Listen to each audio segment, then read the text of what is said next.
Donbass, le Donbass, c'est une région, d'abord une région industrielle et minière dans l'est de l'Ukraine, et puis c'est devenu ces dernières années le nom d'une guerre.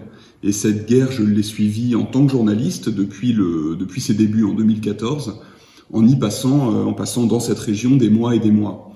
Et puis est venu un moment où j'ai eu envie, ou peut-être besoin de raconter plus, de continuer à raconter cette guerre, de continuer à raconter ce que j'avais vu, en utilisant d'autres armes, en parlant peut-être plus des personnages, des gens qui vivent dans cette région, et en les transformant en personnages, pour pouvoir les bousculer, pour pouvoir plonger dans leur psychologie, dans les traumatismes qu'ils ont vécus. La rencontre, c'est d'abord celle-là. Ensuite, l'intrigue se déroule dans une petite ville qui s'appelle Avdiivka, sur la ligne de front côté ukrainien, et qui a tout pour créer un huis clos. C'était une sensation de bout du monde là-bas. C'est un lieu que j'ai beaucoup arpenté, que j'aime beaucoup, et que je connais bien et que j'avais envie de raconter. Ensuite, j'ai effectivement pas été chercher très loin.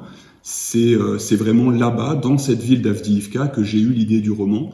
On venait de passer avec deux collègues une semaine assez difficile sur place, à vivre dans l'abri antiaérien de l'usine de la ville, l'usine qui est un personnage à part entière dans cette ville, mais aussi dans le roman.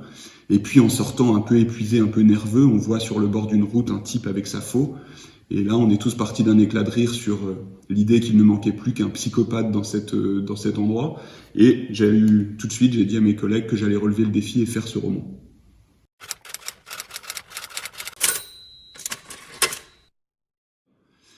Je dois avouer que le mot résilience, je l'ai jamais beaucoup aimé, mais là vraiment il tombe bien, il tombe à pic, parce que c'est vraiment au cœur de mon histoire.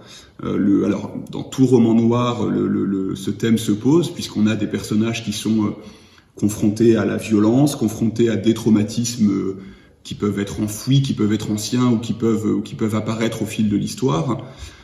C'est le cas dans mon livre, mais plus profondément, ce qui m'intéressait, c'est de raconter les traumatismes collectifs qui sont attachés à cette région, à sa population, à travers l'histoire, et même pas besoin de remonter très loin. Pour faire une liste sommaire, on a quoi? On a les traumatismes nés de l'époque soviétique, la famine organisée par Staline, les répressions évidemment. On a la Seconde Guerre mondiale qui est infiniment sanglante sur ces terres-là, ces terres de l'Est de l'Ukraine.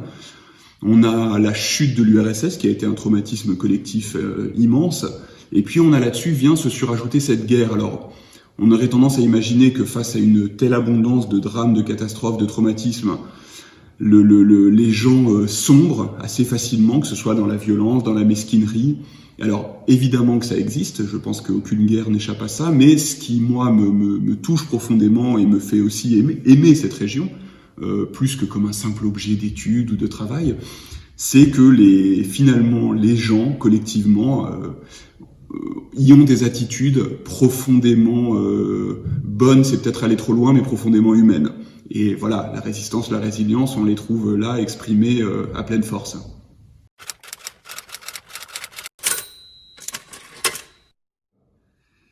Je vais vous faire un scoop. Non, le roman noir ne va rien sauver du tout. Ni le monde, ni rien du tout. Et alors oui, la question, elle est malgré tout sérieuse, parce que ça fait écho à des questions qu'on se pose forcément quand on est journaliste. On y apporte des réponses qui varient selon les âges, selon notre propre enthousiasme, notre propre envie, selon les sujets aussi. Mais voilà, que ce soit le journalisme ou le roman noir, moi je ne crois pas qu'ils puissent sauver quoi que ce soit. En revanche, ils peuvent, et c'est déjà pas mal, expliquer des choses, expliquer le monde. Et c'est d'ailleurs ce qui, moi, m'a donné envie assez vite de travailler avec les arènes, avec la collection Equinox, c'est que c'est réellement son credo, c'est d'expliquer le monde, y compris dans sa violence. Alors je crois que mon éditeur Aurélien Masson a une phrase toute faite et formidable pour expliquer ça, quelque chose comme ordonner le chaos. Je saurais pas m'en souvenir, mais l'idée elle est bien là, c'est que en commençant par ordonner le chaos et par expliquer les choses, on fait déjà un tout petit pas vers l'amélioration.